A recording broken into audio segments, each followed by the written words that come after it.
अब खबरें यहाँ पर अपने दर्शकों को ताबिश हम विस्तार से बताते हुए चलते हैं। और इजराइल और ईरान का जो युद्ध है वो लगातार अब तेज होता जा रहा है, आक्रामक होता जा रहा है और दोनों देश एक दूसरे पर हमले भी कर रहे हैं। और इजराइल के खिलाफ पाकिस्तान में प्रदर्शन में नेतन्याहू के खिलाफ ये प्रदर्शन बढ़ गए हैं। लोगों ने नारेबाजी की है। यहाँ पर अलग अलग जगह पर इसको लेकर प्रदर्शन हो रहे हैं और पाकिस्तान में भी जो शिया लोग हैं वे इकट्ठा हुए, उन्होंने प्रदर्शन किया इजराइल के खिलाफ। जिस तरह से ये युद्ध इन दोनों देशों के बीच छिड़ा हुआ है और पाकिस्तान में नेतन्याहू के खिलाफ ये नारेबाजी भी हुई, पोस्टर लेकर ईरान के समर्थन में यहाँ पर लोग उतरे हैं। तो जिस तरह के हालात बने हुए हैं, अब पूरी दुनिया धीरे धीरे रीति बढ़ती हुई चली जा रही है। दो मुल्कों के बीच में अब सबकी अलग अलग तरह का समर्थन है, लेकिन ये पाकिस्तान में जो शिया लोग हैं वो ईरान के समर्थन में यहाँ पर आए हैं और इजराइल का विरोध करते हुए सड़कों पर यह मार्च निकाला गया। बिल्कुल, और हम तस्वीरों में देख सकते हैं कि ट्रंप के पोस्टर पर वो सब चलते हुए निकल गए हैं यहाँ पर, और खामनेई के जो पोस्टर्स हैं वो उनके हाथ में लगातार बने हुए हैं। तो यहाँ पर इनका ये भी कहना है कि ईरान पलटवार करेगा और बदला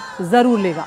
इसके अलावा ईरान में भी प्रदर्शन हुए, ईरान की राजधानी तेहरान में भी प्रदर्शन हुआ है, उसकी भी तस्वीरें आपको दिखाएंगे। इजराइल और अमेरिका के खिलाफ नारेबाजी यहां पर की गई और ईरान में जो प्रदर्शन हुआ उसमें पेजेश्कियन भी यहां पर शामिल हुए और जो उनके नेता हैं वो भी उन्होंने शिरकत की। और ये देखिए आप किस तरह का प्रदर्शन था, ये हाथों में झंडे ईरान के और नारेबाजी ये लोग कर रहे हैं और ये अदिति इस तरह की मांग कर रहे हैं कि यहाँ पर जवाब दे ईरान। ये एक अद्भुत है नज़ारा कि वहाँ पर समर्थन है इतने हमलों के बाद भी लोगों का सरकार को, और आयतुल्लाह खमेनी से वो इस तरह की मांग कर रहे हैं कि वो जवाब दें जो भी हमले ईरान पर हो रहे हैं। बिल्कुल, और पिछले अगर 10-11 दिनों की बात करें ताबिश, यहाँ पर तो करीब 900 लोग जो हैं ईरान में वो मारे जा चुके हैं इजराइल के तमाम हमलों में। लेकिन यहाँ पर बावजूद उसके ये संख्या बल जो सड़कों पर उतरा ईरान का, वो बता रहा है कहीं ना कहीं कि ईरान में लोग अब बदला चाहते हैं। इसके अलावा कुछ और जगहों की तस्वीरें भी आपको हम दिखाते हैं। न्यूयॉर्क में भी सड़कों पर प्रदर्शन हुआ और ये देखिए आप किस तरह वहां पर पोस्टर लेके सड़कों पर लोग उतरे और ये लड़ाई के खिलाफ, युद्ध के खिलाफ ये लोग प्रदर्शन कर रहे थे। Trump is a war criminal, ये लिखे हुए बैनर पोस्टर लेकर सड़कों पर उतरे और इनको इस बात से एतराज है कि एक और लड़ाई की कगार पर पूरी दुनिया पर खड़ी हुई है और अमेरिका को इससे दूर रहना चाहिए। Stop the war on Iran, इस तरह की बातें इन पोस्टर्स में लिखी हुई नजर आ रही हैं। तो ये तस्वीरें आप देख रहे हैं न्यूयॉर्क की, जहां पर सड़कों पर उतरे हैं लोग अपने ही राष्ट्रपति डोनाल्ड ट्रंप के खिलाफ।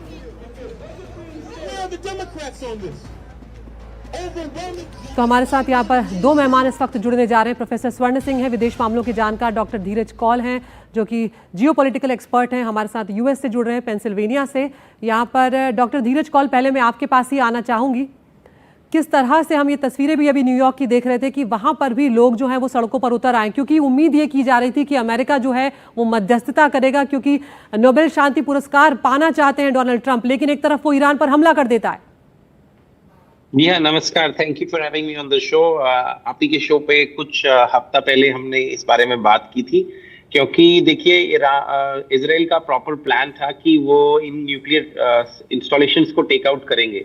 उसमें जो 3 न्यूक्लियर इंस्टॉलेशन है उससे पहले भी वो अटैक कर चुके, लेकिन 3 बहुत ही डीप है जिनको इजराइल के पास टेक्नोलॉजी नहीं थी ये करने की। और ये आपको जान के बहुत इंटरेस्टिंग लगेगा कि कितने स्टेल्थ से ये ऑपरेशन हुआ। मैं आपके दर्शकों के लिए बताना चाहूंगा कि हमारा जो ऑपरेशन था यूएस का, इसमें तकरीबन आप समझिए 7 B-2 bombers employ, 9 B-2 bombers employ हुए, 2 पैसिफिक गए और 7 ईस्ट की तरफ गए। और ये सब के सब मिजोरी एयर बेस से इन्होंने फ्लाई किया। इनका टोटल फ्लाइंग टाइम तकरीबन 37 घंटे का था। 3 बार ये एयर में ही रिफ्यूल हुए। इसके अलावा आप ये देखिए कि ये जो है 7 स्टेल्थ बॉम्बर जो ईरान गए, उस B-2 बॉम्बर्स, उनसे पहले 125 प्लेन अमेरिका के एयर में थे। हमारे पास तकरीबन 75 प्रिसिशन गाइडेड वेपन्स वहां पे डिलीवर किए गए। 14 बंकर बस्टिंग बॉम्ब जो 30,000 पाउंड के बॉम्ब होते हैं, 200 फीट तक वो नीचे जा सकते हैं।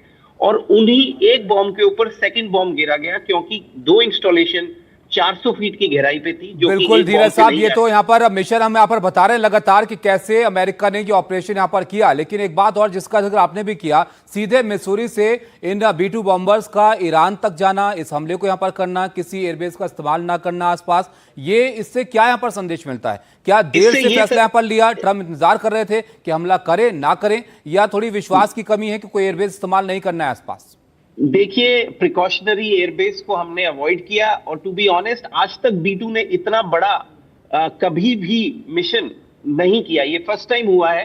और ये जो बंकर बस्टिंग बॉम्ब यूटिलाइज हुए हैं, जिन्होंने बुल्स आई जैसे ट्रम्प बोल रहे हैं, बिल्कुल सही बात है, तीनों न्यूक्लियर फैसिलिटीज को बिल्कुल ही नेस्तो नबूद कर दिया। और अभी हमारे पास सस्पिशन है कि शायद 1 से 2 छोटी फैसिलिटीज जो यूरेनियम एनरिचमेंट की है एग्जिस्ट करती हैं, जिसको स्कैन करने के लिए मुसाद बहुत एक्टिवली देख रही है। और हमारा क्लियर विजन है, अगर वो फाइंड आउट हुई तो हम उसको भी उड़ाएंगे।